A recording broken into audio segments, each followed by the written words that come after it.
Director general, retired chief secretary Shrimati Shanthakumari గారి నేతృత్వంలో group 1, group 2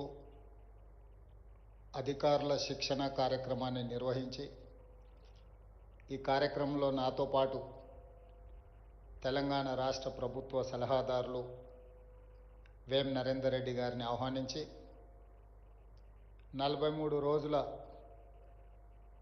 మీ శిక్షణ కార్యక్రమం విజయవంతంగా ఈరోజు పూర్తి చేసుకొని ప్రజా జీవితంలోకి ప్రజల యొక్క సమస్యల్ని పరిష్కరించడానికి సర్వం సిద్ధమై తెలంగాణ నలుమూలల పనిచేయడానికి వెళ్తున్న మీకు అందరికీ మనస్ఫూర్తిగా శుభాకాంక్షలు, అభినందనలు తెలియజేస్తున్నా. మొన్న మీరు విద్యార్థులు, నిన్న మీరు నిరుద్యోగులు, ఈనాడు తెలంగాణ రాష్ట్ర ప్రభుత్వంలో అధికారులు.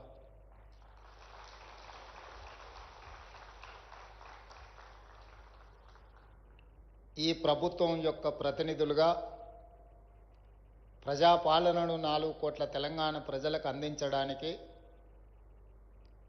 మీ శిక్షణ, మీ అనుభవాన్ని పూర్తిగా వినియోగించడానికి ఈనాడు మీరందరూ సంసిద్ధులై ఈ శిక్షణ ముగింపు కార్యక్రమంలో పాల్గొంటున్నారని నేను మనస్ఫూర్తిగా భావిస్తున్నా, సంపూర్ణంగా విశ్వసిస్తున్నా. మీకు అందరికీ తెలుసు, ఈ ప్రాంతము, ఈ భూమి, ఈ ప్రజల యొక్క నైజం. ఇక్కడి ప్రజలు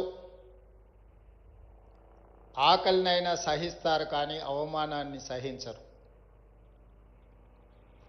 ఈ ప్రాంత ప్రజలు సహనంతో ఉండొచ్చు కానీ ఆధిపత్యాన్ని స్వీకరించరు.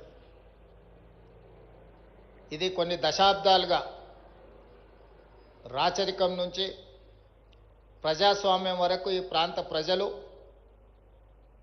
ఈ ప్రాంతం యొక్క విద్యార్థులు తండాలలో, గూడాలలో, మారుమూల పల్లెల్లోనే కాదు, ఉస్మానియా, కాకతీయ యూనివర్సిటీల నేపథ్యాన్ని మీరందరూ చూసిండ్రు. మీరు అనుకోవచ్చు, చాలామంది భావించవచ్చు, పాలకులకు వ్యతిరేకంగా కొట్లాడే వాళ్ళు శ్రీమంతులై ఉంటారు, అధికారాన్ని ఆకాంక్షించి తిరుగుబాటు చేస్తూ ఉంటారని. అది నిజం కాదు.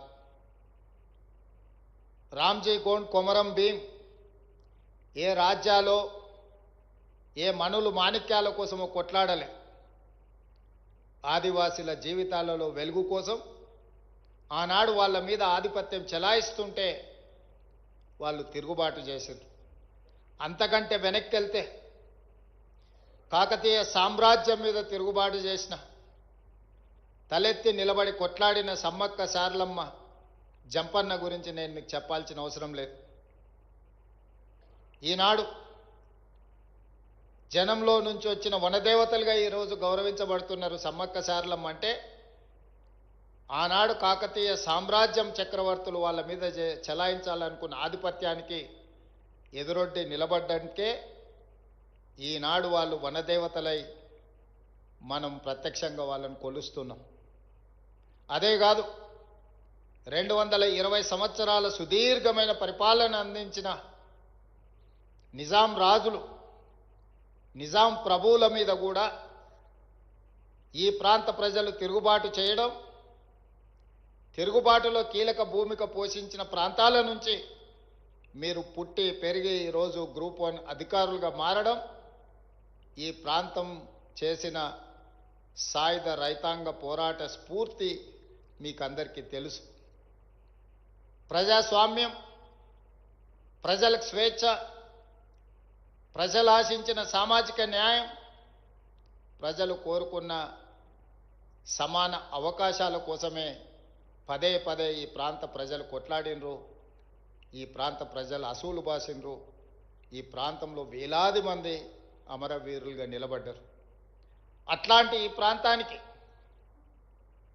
ఈ ప్రాంతంలో అధికారులుగా మీరు ఆ ప్రజల యొక్క ఆకాంక్షలను దశాబ్దాల పాటు త్యాగాలు చేసి నేల కొరిగిన వీరుల స్ఫూర్తితోని ఈనాడు మీరు అధికారులుగా బాధ్యతలు చేపట్టబోతున్నారు.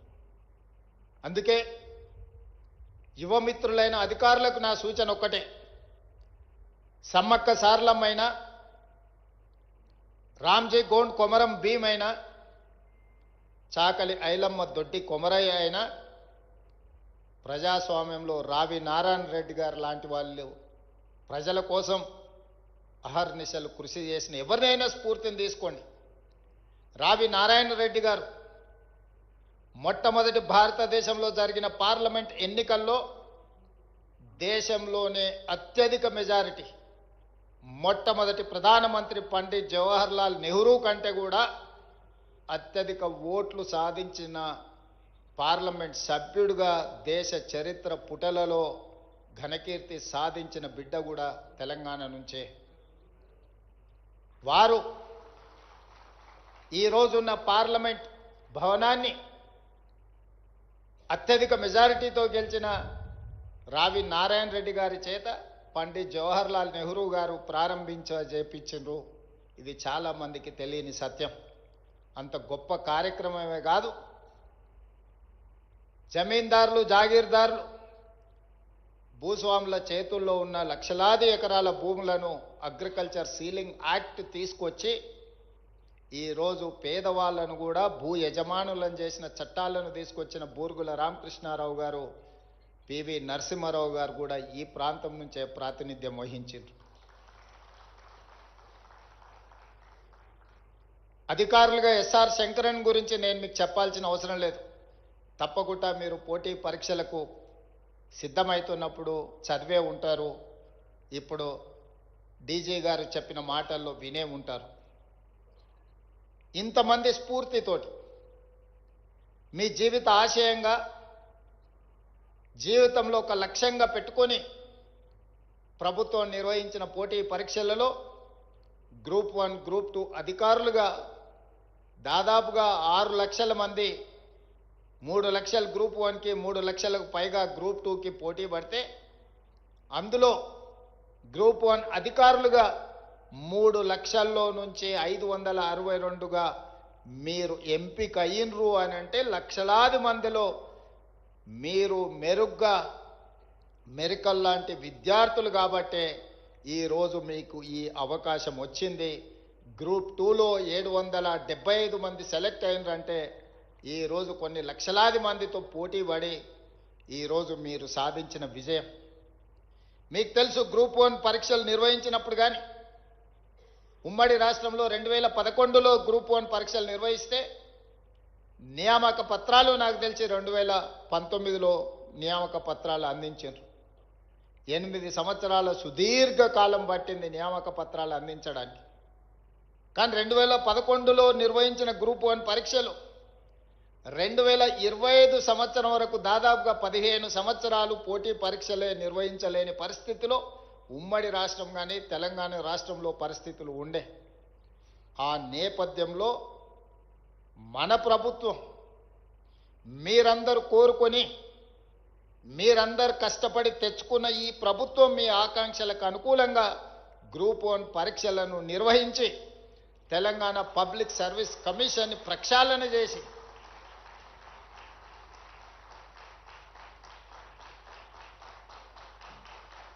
గ్రూప్ 1 అధికారులుగా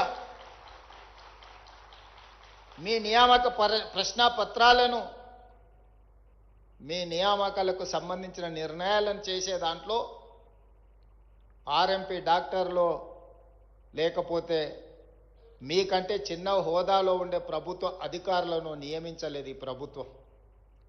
ఈ ప్రభుత్వం ఆలోచన చేసి ఒక గ్రూప్ 1, గ్రూప్ 2 అధికారులను నియమించాలి అని అంటే ఆ నియామక ప్రశ్నాపత్రాల నుంచి పోటీ పరీక్షల నిర్వహణ వరకు అవగాహన ఉన్న నిష్ణాతులైన వాళ్ళు ఆ బోర్డులో ఉండాలి అని రిటైర్డ్ డీజీపీ మహేందర్ రెడ్డి గారిని మీ పబ్లిక్ సర్వీస్ కమిషన్ చైర్మన్గా అందులో సభ్యుల ప్రొఫెసర్లను రిజిస్ట్రార్లను బాగా చదువుకున్న వాళ్ళను తెలంగాణ రాష్ట్ర నిరుద్యోగుల యొక్క ఆలోచనను ఒడిసి పట్టుకునే వాళ్ళని నియమించిన అన్ని రకాలుగా జాగ్రత్తలు తీసుకొని ప్రశ్నాపత్రాలను జిరాక్స్ సెంటర్లలో అమ్మకుండా కఠినంగా వ్యవహరించి మీ పరీక్షలను నిర్వహించి ఫలితాలను ప్రకటించడం జరిగింది.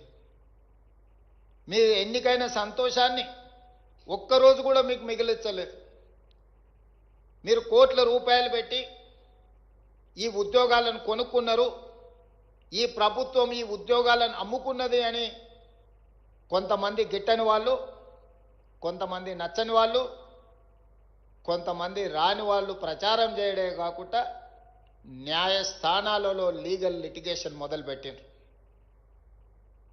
ఒక పక్కన మీ తల్లిదండ్రులు చాలా సంవత్సరాల తర్వాత వాళ్ళ కన్న కలలు నిజమైతున్నాయి, మా వాడు పీజీ పిహెచ్డీలు చేసి ఒక ఉజ్వల భవిష్యత్తులో అడుగు పెట్టబోతున్నాడని వాళ్ళ సంతోషం 24 గంటలు కూడా నిలబడకుండా చాలామంది కుట్రలు కుతంత్రాలు చేసిండ్రు.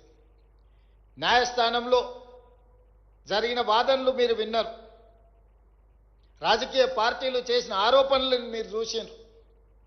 ఎక్కడ కూడా ఈ ప్రభుత్వం ఒక తప్పు చేయలేదు, ఈ ప్రభుత్వం తప్పులకు అవకాశం ఇయ్యదు, ఈ పిల్లలు మెరిట్ మీదనే ఎంపికైనరు, వాళ్ళలో ఉన్న నైపుణ్యమే వాళ్ళని గ్రూప్ 1 గ్రూప్ 2 అధికారులను చేసిండ్రు.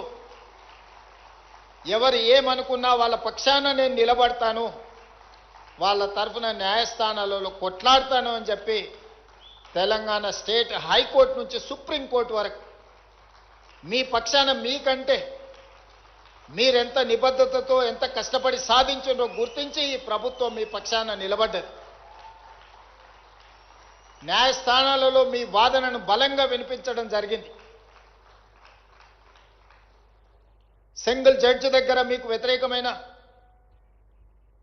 నిర్ణయం వస్తే డివిజనల్ బెంచ్లో అప్పీల్ చేసి మీ పక్షాన బలమైన వాదనలు వినిపించి అన్ని న్యాయపరమైన చిక్కులను ఛేదించి ఈరోజు మీ తల్లిదండ్రులు కన్న కలల సాకారం చేయడానికి మీతో పాటు ఈ ప్రభుత్వం కూడా సంపూర్ణంగా కృషి చేసి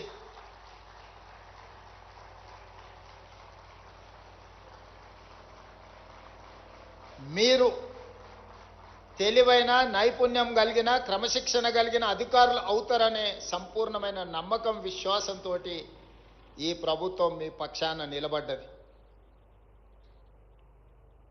ఒక అధికారి కావడం అనేది ఒక జీవితకాల లక్ష్యం. ఒక అధికారిగా గుర్తింపు గౌరవం పొందాలి అనంటే మీరు 30-35 సంవత్సరాల మీ సర్వీస్ కాలంలో నిబద్ధతతో పనిచేయాల్సిన అవసరం ఉన్నది. అధికారులం అయిపోయినాం కదా, అవకాశం వచ్చింది కదా అని మన బాధ్యతను మర్చిపోతే మనుషులుగా మనం పతనమైనట్టే. మనం అధికారులుగా మన బాధ్యతను విడిచిపెట్టినట్టే. అందుకే యువమిత్రులారా, ఈ తెలంగాణ రాష్ట్ర ప్రభుత్వం మిమ్మల్ని కుటుంబ సభ్యులుగా భావిస్తుంది. ఈ తెలంగాణ రాష్ట్ర ప్రభుత్వం మీరే మా ప్రతినిధులుగా భావిస్తుంది. ఈ ప్రభుత్వం ప్రవేశపెట్టే సంక్షేమమైన అభివృద్ధి కార్యక్రమాలైనా అత్యంత నిరుపేదలకు చేరాలి అని అంటే మీరు ప్రదర్శించే చొరవనే ఈరోజు ప్రభుత్వం యొక్క సంక్షేమ పథకాలను ప్రజలకు చేర్చగలుగుతాయి. ఓ ఇందిరమ్మ ఇల్లు ఇవ్వాలన్నా, ఓ పేదవాడి రేషన్ కార్డు చేరాలన్నా, ఒక సన్నబియ్యంతో పేదవాడు కడుపు నిండా అన్నం తినాలన్నా, లేకపోతే 200 యూనిట్లు ఉచిత కరెంటు పేదవాడి ఇంటిలో వెలుగులు నింపాలన్నా, లేదా రైతుకు రుణమాఫీ జరిగి ఆ రైతు కళ్ళల్లో ఆనందం చూడాలన్నా మీరే మా కళ్ళు, మీరే మా చెవులు, మీరే మా ప్రతినిధులు. నేను ఇక్కడ పాలసీ చేస్తుండొచ్చు, ఇక్కడ నేను నిర్ణయాలు చేయొచ్చు. సచివాలయంలో నేను ఎంత గొప్ప నిర్ణయం చేసినా దాన్ని అమలు చేసే అధికారులుగా మీరు ప్రదర్శించే చిత్తశుద్ధే ఈ ప్రభుత్వానికి మంచి పేరైనా చెడు పేరైనా. అందుకే ఈ శిక్షణ, ఈ ఫౌండేషన్ కోర్స్ 43 రోజులు మీరు ఏదైతే శిక్షణను అందుకున్నారో అనుభవజ్ఞులందరూ మీకు ఈరోజు పాఠాలు నేర్పినరు.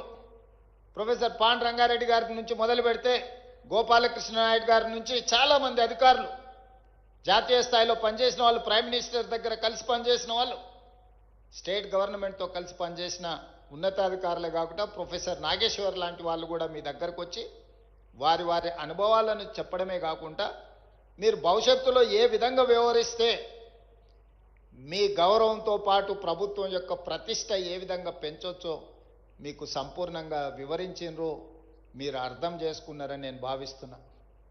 ఈరోజు మిమ్మల్ని కలవడం మెకానికల్గా నేను ఇక్కడికి రాలేదు. ఇదొక ఎమోషన్, ఇదొక అటాచ్మెంట్.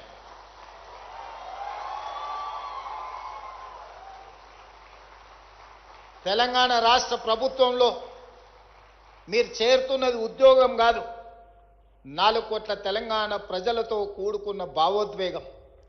తెలంగాణలో మీరు ఒక బాధ్యత నిర్వహించడం అంటే ఒక భావోద్వేగం. ఇది మీ జీవితకాలం గుర్తు పెట్టుకుంటారని నేను ఆశిస్తున్నా, గుర్తు పెట్టుకుంటారని నేను విశ్వసిస్తున్నా. అందుకే మిత్రులారా, సరిగ్గా 8 సంవత్సరాలు 26 నుంచి 34 జనవరి ఫిబ్రవరి లోపల మీలో చాలామంది ఐఏఎస్లు అవ్వడానికి అవకాశం ఉంది.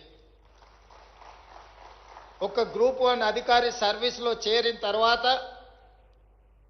8 సంవత్సరాలు పూర్తి చేసుకునే సమయానికి మీకు ఐఏఎస్లుగా అయ్యే అవకాశం వస్తుంది. మరి మీలో ఎంతమంది చిత్తశుద్ధితోని ప్రజా జీవితంలో ప్రజలకు సేవలు అందించే ఐఏఎస్లు అవుతారో తప్పకుండా నేను ఉంటాను, నేను చూస్తాను, మీకు ఐఏఎస్ పట్టాలు ఇస్తాను. గ్రూప్ 1 వచ్చింది కాబట్టి లక్ష్యం నెరవేరిందని అనుకోకండి.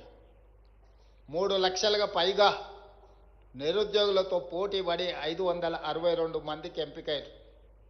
ఇందులో వివిధ డిపార్ట్మెంట్స్ ఉన్నాయి. ఇందులో నుంచి ఐపీఎస్లు కావాల్సిన వాళ్ళు ఉన్నారు, ఐఏఎస్లు కావాల్సిన వాళ్ళు ఉన్నారు. మరి ఇందులో కొద్దిమందే అందులోకి వస్తారు. Maybe single digit, triple digit నుంచి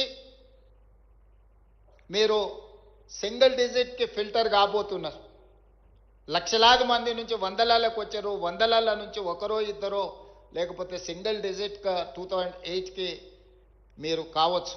ఇంతకుముందే అధికారులతో మాట్లాడుతుంటే, sir really they are very lucky, ఈ టైంలో చాలా ఓపెనింగ్స్ ఐఏఎస్ ఐపీఎస్లో రాబోతున్నాయి, వీళ్ళు నిజంగా కష్టపడితే ఇందులో చాలామంది ఐఏఎస్లు అవ్వడానికి అవకాశం ఉంది అని చెప్పి నాకు అధికారులు చెప్పడం జరిగింది. అందుకే మీ బాధ్యతను బాధ్యతాయుతంగా నిర్వహించండి. ఆఫీస్కి వెళ్ళే ముందు ఎస్ఆర్ శంకరన్ని గుర్తుపెట్టుకోండి. ఆఫీస్లో మీ దగ్గరికి పేదవాళ్ళు వచ్చినప్పుడు వాళ్ళకు సహాయం అందించేటప్పుడు మీ తల్లిదండ్రులను గుర్తు చేసుకోండి. మన ఎవరి నేపథ్యమో ఆగర్భ శ్రీమంతుల నేపథ్యం కాదు.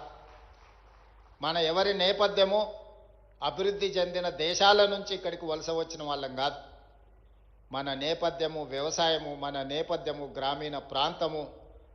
ఆ నేపథ్యం నుంచి వచ్చిన వాళ్ళు అది గుర్తు చేసుకుంటే చాలు. తప్పు చెయ్యాలనుకున్నా తప్పు చెయ్యకుండా 10 మందికి సహాయం అందిస్తాం. చట్టం అనేది nothing but common sense. If you have abundant common sense, you can take, you can deliver. మీరు మంచి నిర్ణయాలు తీసుకోవడానికి, మంచి పనులు చేయడానికి మనకు విచక్షణ అధికారం ఉంటే సరిపోతుంది. దాన్ని ఎట్లా ఉపయోగించాలనేది మన మీదనే ఆధారపడి ఉంటుంది. ప్రొసీజర్స్ ఉంటాయి, ప్రాక్టీసెస్ ఉంటాయి. ప్రొసీజర్స్ ప్రాక్టీసెస్ మనకి అర్థం కానప్పుడు కామన్ సెన్స్ అనేది బిగ్గెస్ట్ అసెట్, అది వాడాలి. ఈ చట్టాలు, ఈ నియమాలు, ఈ ఆదేశాలు పని చేయకుండా ఆపడానికి కాదు, 10 మందికి సహాయపడే పని చేయడానికే ఈ చట్టాలు ఇవన్నీ. అందుకే 10 మందికి ఏ విధంగా మనం సహాయం అందించగలమో ఆ రకంగా మనము ముందుకు వెళ్ళాలి. చివరగా ఒక్క మాట చెప్పి మీ అపాయింట్మెంట్ లెటర్ ఇచ్చిన రోజు ఆ మాటనే చెప్పినాను, ఈరోజు మళ్ళీ గుర్తు చేయాలనుకున్నాను. రాజకీయాలలో, ప్రభుత్వ ఉద్యోగంలో 3 రకాల పరిస్థితులు ఎదురవుతాయి. చేరినప్పుడు చాలా గరంగా ఉంటాం, ఉడుకు రక్తం. కొంచెం దూరం పోయిన తర్వాత నరం, కొంచెం మెత్తబడతాం. ఇంకా కొంచెం దూరం పోతే బేషరం. గరం, నరం, బేషరం. చివరికి లైఫ్లో సెటిల్ కావాలన్నా లేకపోతే రకరకాల ఆలోచనలతోని మనం కొన్ని తప్పిదాలు చేస్తూ ఉంటాం. ఎవరు ఏమనుకుంటే మాకేముందిలే, మాకు కావాల్సింది మేము తీసుకుంటున్నామని 3 రకాల పరిణామ క్రమాలు ఉంటాయి. అవి చర్చించుకుంటారు. ఇందులో ఎవ్వరు కూడా మొదటి దగ్గరనే ఆగిపోవాలనేది నా ఉద్దేశం. ఈరోజు ఏ ఆలోచనతోని, ఏ రకమైన అప్రోచ్తోని ఈరోజు మీరు సర్వీస్లో జాయిన్ అవుతున్నారో, మీ రిటైర్మెంట్ రోజు కూడా ఇదే విధంగా మీరు ఆ కమిట్మెంట్తో పనిచేస్తారని నేను భావిస్తున్నా. ఎవరైతే నానుడి ఉందో గరం, నరం, బేషరం అనేది, ఈ నానుడిని తప్పని ప్రూవ్ చేస్తారని నేను అనుకుంటున్నా. మీరు తప్పకుండా చెయ్యాలి. చేస్తా అనుకున్న వాళ్ళందరూ కూడా గట్టిగా చప్పట్లు కొట్టాల్సిందిగా నేను కోరుతున్నా.